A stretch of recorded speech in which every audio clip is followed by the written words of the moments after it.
FM 89.1, Radio Universidad. Está el doctor Franco Fiumara en línea, que es juez aquí en el Partido de La Matanza, para que nos cuente un poquito más, a ver, que un detalle jurídico que uno por ahí no entiende tanto y que está bueno que lo especifique. Hola, ¿cómo estás, Franco? Buen día. José y Jorge te saludan.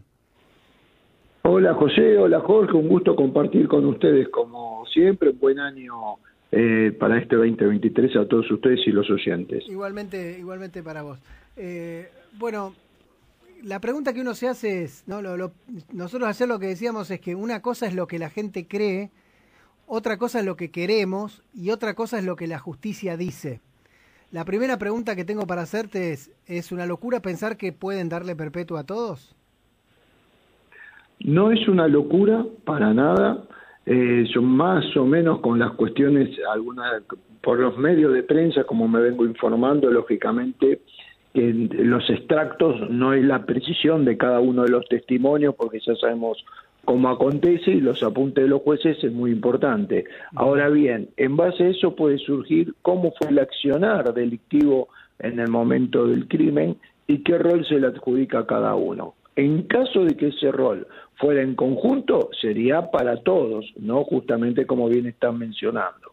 En caso que las conductas hayan sido diferenciadas, lo que en el término jurídico se llama autor, coautor, partícipe necesario, partícipe secundario, en el caso del partícipe secundario puede recibir una pena disminuida de una perpetuidad, ¿no? De un tercio de la mitad. En este caso estamos hablando, en caso de prisión perpetua, en 15 años. En caso de perpetua, 15 años. Franco, ¿y qué tal? Para el que sea partícipe secundario, ¿no? Claro, no primario ahora, o autor o autor. Franco, sí. ¿qué tal? Buen día. Y desde la defensa hemos escuchado, desde la gente desde Burlando y la Fiscalía, hablar de homicidio premeditado. ¿Hay posibilidades que el juez considere que ha sido premeditado? Y la siguiente pregunta que va de la mano tiene que ver con cuánto tiempo puede uno pensar en cometer un homicidio. Ahí está la cuestión. La figura del premeditado es extremadamente difícil de acreditarla en el caso de estos contextos, ¿no? Es una de las figuras más controvertidas y por eso hay tan variada jurisprudencia, pero también doctrina al respecto, ¿no? Del tiempo no tiempo. Por eso es muy variada y es una figura compleja. Yo creo que en este caso, en concreto, hay una doble agravante, como podemos ver. Por un lado, premeditado por la cantidad de personas y por el otro, tenemos la alevosía como bien elevado a juicio. La alevosía yo creo que es el punto de vista por donde va a fortalecerse tanto las querellas o los particulares damnificados, como es el caso en provincia, con la Fiscalía, en cuanto a poder acreditar que, bueno, se actuó prácticamente sobre seguro, que es como medio de traición, o bueno, cuando uno cae ya no tiene defensa, estando en el piso lo siguen golpeando, lo cual podría ser acreditado por el lado de la alevosía, que en definitiva, muchachos, la pena es la misma, ¿no? Siempre es perpetuidad. 80 segundos u 80 sextos, que son los que diferencian tanto el premeditado como la alevosía. Bien. Entonces, y la pregunta es, ¿cabe la misma pena para el que le pateó la cabeza que el que grabó? ¿Cabe la misma pena para el que le pegó el primer trompazo y lo tiró al piso que para el que hizo teóricamente un escudo para que no intervenga nadie? Ahí está la cuestión, que es lo que yo no les puedo dar respuesta, creo que nadie a esta altura con cierta precisión, porque ahí sí deberíamos haber escuchado a todos los peritos, tendríamos que ver con plena certeza bien todos los videos que están como medio de prueba documental, absolutamente todo. Vamos a hacer un caso hipotético como bien lo planteás. Acá podría ser, yo digo cómo se decanta. Autor directo es quien agrede en forma directa, coautor es el que tiene el mismo grado de participación criminal, o sea que serían autor y coautores. En este caso se está hablando, por lo que escucho por medio de prensa, que hay dos muchachos que tienen ADNs de la víctima, uno que agredió, que está en una prueba de la zapatilla. Acá podemos hacer un caso hipotético de coautores, ¿no? Después, lo que hicieron la rueda no son autores ni coautores, pero son partícipes necesarios. Con la colaboración de ellos se pudo facilitar que se cometa el crimen. porque Bien. no dejaron entrar para que otros puedan hacer la defensa. Ahora, si eso no hubiese estado, el crimen quizás no se hubiese cometido. Claro. Ahora, ¿qué es lo que sucede con el que filma? Con el que filma, el crimen se podía cometer, era necesario su participación para que se cometa, no era Pareciera que necesario. no, claro. En este caso podría ser un partícipe secundario, que por eso fue la primera respuesta que te di cuando hablé del grado y carácter de cada uno cuando era perpetuidad para todos. Yo iría diferenciando así, reitero, no puedo dar ciencia cierta de lo que estamos hablando porque no tuve los elementos probatorios directamente en mi mano, pero estamos haciendo un planteo de un caso de hipótesis procesal. Estamos hablando con el doctor Franco Fiumara. Saquemos este caso puntual, ¿no? Porque ya se habló mucho de nombres propios y demás, pero te pregunto a vos como juez, desde otro lugar, no desde lo que estamos viendo, sino desde la persona que tiene que decidir. Si a vos te llega un caso, por ejemplo, similar a este, y te dicen, los pibes antes se peleaban, 2 veces mandaron a uno al hospital, otra vez uno terminó herido, otra vez vino la policía y no terminó en nada. ¿Esos antecedentes vos los tenés en cuenta, los tenés que tener en cuenta, o solamente se juzga el hecho puntual del cual se los acusa? Mira, acá es una cuestión del que es no vulnerar el derecho a defensa, ¿no? Por eso se lo juzga solamente puntualmente por este caso. ¿Cómo es la única forma que puede ingresar un caso ajeno, pero para una persona en particular y no para la manada, como digo yo? Solamente si tiene una condena previa y ya firme, que en este caso okay. Sí tendría incidencia, porque no rige el principio de justamente de no tener antecedentes previos, ¿no? Entonces, con este caso vos ya lo vas a moderar como agravantes y atenuantes, que complica justamente la metodología de pena, pero siempre para la persona que tenga la condena previa y firme. En este único caso podría funcionar. Ok, y te pregunto por el después. ¿Es un agravante que hayan ido a comer a la casa de comidas rápidas, que se hayan ido de la zona a la casa a cambiar la ropa, que uno haya dicho caducó, que el otro haya dicho no le contamos nada a nadie? Esto es dentro del contexto pero no es un agravante del tipo penal. El tipo penal sería el delito de crimen no premeditado o por alevosía, pero puede llegar a ser considerada en el contexto general como una agravante genérica que, bueno, por ejemplo, para la mesuración de la pena. Ustedes me van a decir, Franco, ¿qué estás diciendo?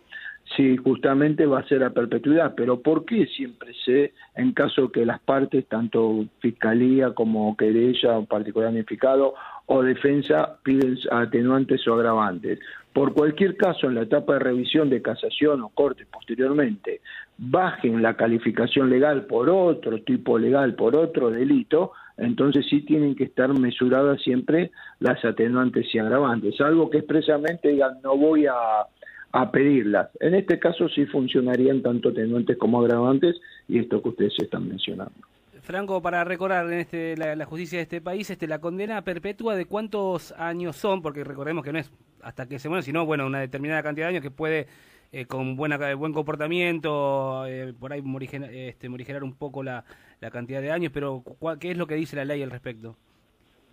Mira, en este caso concreto, después, si mal no recuerdo, la implementación fue en el año 2017, por ahí te puedo equivocar el año, no recuerdo bien ciertamente, pero en este caso es 50 años, estamos hablando como de la sumatoria delictiva. Estoy haciendo caso hipótesis porque también tenemos que ver el requerimiento de elevación a juicio, cuáles son los delitos específicos, ¿no? Okay. Para no cometer error. Pero tenemos una particularidad, tanto sea por alevosía o sea por premeditación. Justamente este delito no admite libertad condicional, que sería los 35 años. No lo Ahí está, son los casos específico que nos está diciendo justamente el articulado del Código Penal, que no hay libertad condicional en el artículo 80 del Código Penal, que sería el artículo 14 que nos marca justamente del mismo código este tipo de no libertad condicional en estos casos. O sea, en este caso sería una condena perpetua efectiva 50 años. Sí. Efectivo, exactamente. Prácticamente saldrían con un poquito de, salvo una modificación en el medio de la pena, ¿no? Claro. 50 años es un periodo largo y siempre hay alguna modificación. Cualquier modificación en beneficio de los condenados, generalmente eso les puede llegar a ver por etapa de revisión en ese momento una reducción de pena. Bien. Pero si no, no la tendrían. Ok, y en ese caso, ¿no? Porque 50 años, yo pienso, la mayoría tienen 20, Sí. estarían hasta los 70. A los 60 y pico, no sé cuánto es la prisión domiciliaria, ¿pueden pedirla? 70 Sí, años. a los Están 70. pegando. Tenemos que hacer los juegos de edad, pero te reitero, en estos casos específicos, que incluso, si mal no recuerdo, mismo articulaban con los casos estamos hablando de tipos penales, ¿no? De los casos cuando hay lesa humanidad, todo esto, que son los tipos Claro. que no admiten justamente libertad condicional y tampoco libertad domiciliaria. Pero después ahí ya entra en juego la jurisprudencia, que hay juzgados o tribunales que dan libertad en el tope de edad, depende del estado de salud, ya entran en juego otras particulares y otros que no la están otorgando. Yo pensaba, otra vez te pongo en la piel de lo que sos, de un juez, digo, cuando ya hay una condena mediática tan fuerte, porque vos haces una encuesta hoy, el 95% de la gente cree que le tienen que dar perpetua a todos, cuando hay ya una cosa juzgada desde el afuera, ¿es más complicado para ustedes? ¿Es difícil abstraerse de lo que se está diciendo afuera? Mira, hay una ventaja en razón a eso, los jueces que tienen experiencia, este es un tribunal probo al respecto, ¿no? Que con jueces que tienen experiencia. ¿Y cuál es la diferencia del caso? Que como vos tenés que ir a mesurar prueba por prueba, por ejemplo, vos me hiciste una pregunta en cuanto al celular, ¿sí? Sí. ¿Qué calidad de participación tiene? Y acá entra en juego, aunque te parezca mentira, los alegatos, ¿no? Que es la etapa principal donde uno evalúa toda la prueba desarrollada en el juicio antes de que el tribunal sentencie.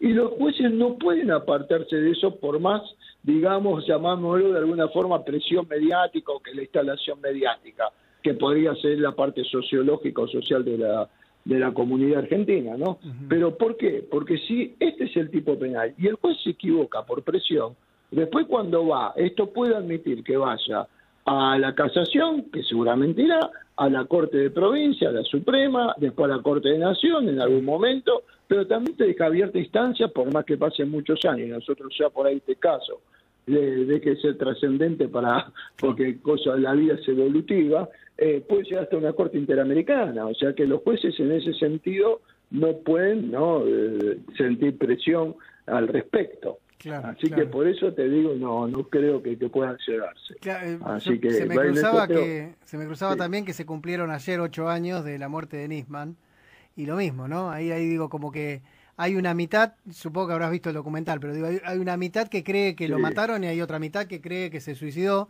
y nadie se mueve y vea lo que vea, sigue pensando lo que pensaba, ¿no? Y cuando hay una cosa tan... Es más, Gendarmería hace una pericia que es la única que hizo antes y después la única en toda la historia, y una parte la toma por buena y la otra parte la denigra, qué sé yo, debe ser difícil eso.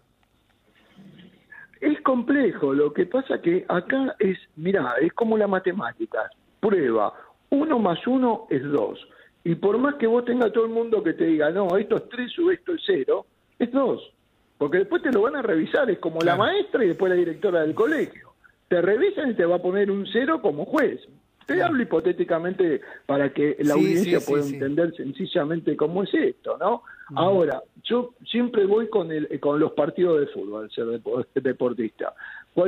En este caso siempre los partidos son 2-1 en beneficio de los acusados, en cualquier proceso penal. Uno, beneficio de la duda, no principio de duda, es en beneficio del imputado, o la falta de prueba contundente, que es en beneficio del imputado. Son los dos goles que digo yo, hablando de una forma, los dos ejemplos. Y por el otro, el gol del fiscal o de la querella sería tener prueba contundente, ¿no?, e incontrastable, y que no tenga ningún vicio procesal, que es a veces lo que queda fuera del conocimiento público, como una prueba mal extraída o ilegalmente extraída, que no puede ser traída a proceso. Esa en es una este de las caso podría haber exclusiones. Uy, Sí. No, perdón, Fran, no, te interrumpía porque justamente mencionas algo que te quería preguntar, ese vicio procesal que vos decís que puede quedar inhabilitado un juicio por ejemplo, haber guardado mal un teléfono, por ejemplo, se puede llegar a ocurrir eso puse un ejemplo hipotético, ¿no? pero algo así. No, está bien la pregunta porque es algo muy común. Si interrumpe la cadena de custodia, no con los lacrados, esa prueba, por ejemplo, puede ser excluida procesalmente y no tenida en cuenta. Ajá. Son detalles, por eso te digo, es muy importante, porque hasta ahora nosotros vimos la parte emocional, Claro, el corazón claro. del juicio, que son las declaraciones. Pero después faltan los tecnicismos que se van a dar justamente en los alegatos. Por Ajá. eso, viste, a veces es muy complejo hacer un análisis global justo en esta etapa, que es cuando concluyen los testimonios, cuando faltan las partes sí técnicas, que por ejemplo te pueden plantear muchas cuestiones como nulidades, excepciones y algunas otras cuestiones, ¿no? Es inherente que realmente hasta por el momento lo desconocemos. Está solamente en las estrategias de las partes técnicas o profesionales del juicio saber qué es el descargo, porque ellos habrán tomado nota y van a decir, mira, acá hemos advertido que falta una firma, acá hemos advertido que esto rompió la cadena, por ejemplo, puede decir, esto es nulo. Y esto puede llegar a traer, generalmente en cualquier proceso, algunas modificaciones de carácter legal, técnico-legal.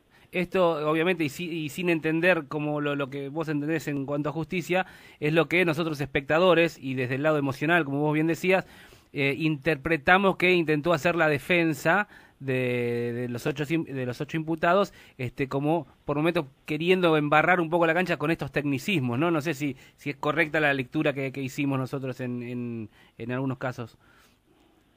No, es perfecta, es una lectura perfecta, lógicamente es la tarea que tiene que hacer todo Claro, abogado. sí, es verdad. Sí. Que si un abogado, en caso de esta connotación pública, no en cuanto a la repercusión pública, sino de la prensa, sino en cuanto al hecho, ¿no? Que es un hecho trágico y dramático por la connotación de la juventud de todos los actores.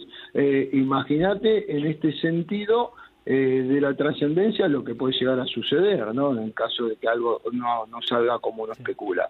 Entonces, por eso es muy importante que la defensa lo defienda, porque si está en estado de indefensión también te acarrea una nulidad absoluta. Claro. Y el abogado, sea defensor público como el abogado de la matrícula, tiene que emplear todos los medios técnicos a su alcance como para poder hacer esto que nosotros llamamos embarrar la cancha, en realidad es ni más ni menos que la defensa, ¿no? Y que se realizan con los medios que tienen al alcance. Me imagino cuando hay casos muy difíciles, no me quisiera poner en la piel de los abogados, ¿no? Que realmente a veces es admirable. Una prueba incontrastable es la zapatilla, por ejemplo, que tiene sangre, que la llevan a investigar y esa sangre es una de los imputados. ¿Está bien? ¿Eso es una prueba incontrastable? Y vos tenés esas pruebas, claro, pero vos tenés pruebas incontrastables. Mira, yo cuando damos clases en la universidad siempre tomo hechos históricos, ¿no? A nivel internacional. Por ejemplo, no estoy haciendo comparación ni analizando la Shoah o el Holocausto. Yo voy a lo técnico del juicio de Nuremberg, que uno de los testigos justamente propuesto por la defensa fue el comandante de Auschwitz, Rudolf Höss. ¿Y sabés por qué Rudolf Höss no lo sentaron en el banquillo de los acusados y se lo entregan a Polonia para el juzgamiento, donde después fue juzgado y fue condenado a muerte y fue ahorcado en Auschwitz, en el juicio principal? Porque había sido golpeado por los captores, que lo detuvieron, que eran justamente la policía militar inglesa, y lo golpeó supuestamente para extraerle confesión, más allá que él después habló ante los jueces sin juicio. Entonces, para no invalidar esto, directamente no fue sentado en el banquillo de los acusados y fue transferido. Fíjate las partes técnicas de los procesos, la importancia que tiene la preservación de las pruebas, ¿no? Claro. Y que no rompa o no haya ninguna presión que sea ajena a lo que es el proceso en sí mismo por vía legal. Ahora, el doctor Burlando va a denunciar a un perito de la defensa porque cuestionó la autopsia. Ese tipo de segundos juicios o juicios que vienen después del principal, adyacentes, como algún falso testimonio y demás, ¿son habituales, no son tan habituales? ¿Se dice para asustar a otros o realmente se llevan a cabo después? En cuanto a los peritos y los peritos de las partes, ¿no? Que son los peritos civiles, digamos, generalmente uno trae, pensemos que viene del lado de la defensa. En cuanto, por ejemplo, un abogado, un fiscal pregunta al perito justamente de oficio, al perito del Estado, claro, al que hizo el acto principal, la autopsia en estos casos, y claro, lógicamente uno trae perito de parte y empieza a discutir cuestiones técnicas médicas. al respecto. Pero en este caso no tengo en concreto bien la declaración que fue los puntos de pericia que fueron contrastados, pero si el médico de la parte se mantuvo dentro de la ciencia y lo puede justificar con bibliografía, no hay falso testimonio, sino que solamente hay un punto de vista ajeno a lo que mantiene toda la estructura. Y esto es muy común, aunque parezca mentira, porque generalmente en muchos de los juicios hay peritos de parte y vienen a contraponerse con los peritos del Estado, ¿no? Que son en definitiva también lo que dieron certeza del primer acto, ni bien que se cometió el hecho. Bueno, lo último tiene que ver con lo puramente técnico. Ahora vienen los alegatos. El último en alegar es justamente el abogado defensor de los imputados, y después viene la sentencia. Contame cuál es el proceso posterior. Mira, te quiero dejar algo en el medio porque he escuchado muchos informativos, tanto radiales como también por medio de la TV, cuando dicen por qué no se arrepienten los muchachos, porque viste que es otra cuestión de instalación de los actores judiciales como para mover a la opinión pública, ¿no? Pero cuando uno termina de alegar, la última palabra la tienen los imputados. Claro. Que no es una declaración. Generalmente ahí es cuando, en base al asesoramiento o al consejo de sus propios abogados, dicen, no, me arrepiento, que sería una especie de reconocimiento, o pido disculpas, esto, por ejemplo, lo que va pasando en todos los juicios que tenemos, casi en 25 años de experiencia de juez. Ese sería el momento clave también para decir la última palabra y ver cómo tratar de posicionar el punto de vista conceptual por última oportunidad. Una vez concluye esa última palabra de los imputados, que es lo que concluye el juicio en sí mismo para que pasen los jueces a deliberar, y ahí entre los tres jueces, con la presencia del secretario o de los secretarios que actuaron en el juicio, exclusivamente entre ellos, diriman la prueba que justamente y las notas que tomaron para ver cuál es la postura que van a tomar cada uno de los jueces. Bien, esto entonces va a ser la semana del 25 y 26, ahí se van a estar dando. Entonces, primero la Fiscalía acusa, después el particular damnificado, en este caso será Burlando quien lo representa, después vendrá Tomei con la defensa de los imputados, y después viene el veredicto de los jueces. Una vez que los jueces dan el veredicto, después, ¿cuánto tiempo pasa para que haya apelaciones? ¿A dónde va? ¿Cómo sigue el proceso? Los jueces tienen 5 días a partir de la última palabra del último de los acusados para dictar sentencia, ¿no? A partir de ahí, al día siguiente, comienza el término. Y una vez que los jueces lean la sentencia, a partir de ahí tienen 7 días para reserva del caso, de recurrir a casación, en este caso provincial, y en caso de que haya reserva, después tienen el término para presentar justamente ante el Tribunal de Casación, que se hace ante los tribunales que actúan en el caso, justamente el recurso casatorio, que estamos en el término de 10 días que generalmente toma. Claro, no es que pasa otro año hasta que volvamos a tener novedades, es bastante No. Perfecto. No, el seguido, la presentación técnica de recurso seguido, lógicamente después está el andamiaje en casación, ¿no? Que se eleve a casación los recursos, él o los recursos, depende de quién acuse. Por ejemplo, en el hipotético caso de una absolución va a recurrir el fiscal y va a recurrir el particular notificado. En caso de condenas va a recurrir a la defensa. Son distintos puntos de vista, también puede recurrir todos a la vez por distintas cuestiones, ¿no? Así que bueno, esto es importante y generalmente en el transcurso de un año casación se está expidiendo. Tengamos presente que este es un caso con muchos actores y técnicamente también es bastante complejo como para poder ir haciendo un análisis pormenorizado de uno por uno. Franco, 1.000.000 de gracias como siempre, muy clarito todo y nos ayudó a entender cómo se da y cómo sigue esta causa. Un abrazo grande, que tengas un lindo año. Gracias para ustedes también y siempre a disposición, muchachos. Un abrazo grande. Un abrazo grande. El doctor Franco Fiumara, juez aquí en el partido de La Matanza, contándonos desde lo jurídico, ¿no? Y la verdad que nos sacó un montón de dudas, ¿no? Claro, qué bueno cuando la gente que sabe, aparte de saber, explica bien, ¿no? Y es profesor, en todos los, aparte de profesor, se nota. Me refiero a todos los rubros, ¿no? Bueno, en este caso, en cuestiones jurídicas, la verdad que, creo que nos hemos sacado todas las dudas. No sé si quizás nos surja alguna ahora que ¿por qué no le probablemente, pero me parece que ha quedado claro, ¿no? Le mandamos un mensaje, cualquier cosa que nos falta algo. Desde la Universidad Nacional de La Matanza, Radio Universidad FM 89.1. Siempre cerca.